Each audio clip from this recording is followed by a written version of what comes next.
the crazy part is it was meant to be an app in the beginning. My son struggled a bit with numbers after his hands. So when you count, obviously it's 5 plus 5, and when you go 6 plus 5, it becomes a juggle.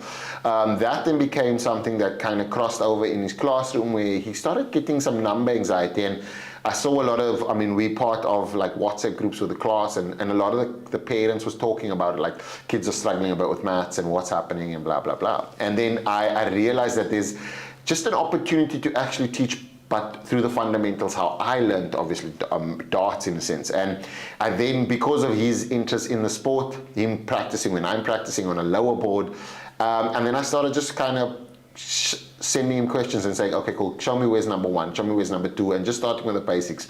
And that started a platform for me to build on. And then we started introducing odd and even numbers, the different methods, which is addition, number bonds, and all of these things. And I really found a structure that stayed with him and stuck with him.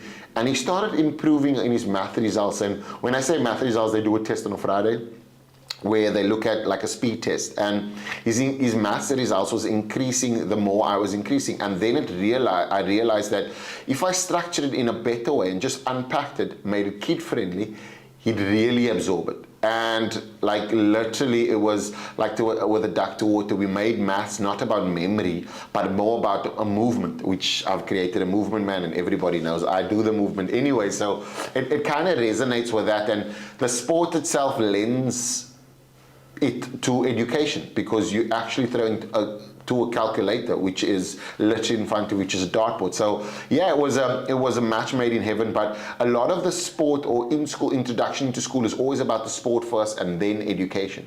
Whereas I flipped it around and went education and then hopefully leading it into the sport, which a lot of through the popularity with Luke Littler and Luke Humphreys winning, and just that rise and that trend that we're seeing right now, I think it's the perfect time for the sport to get the proper platform that it deserves.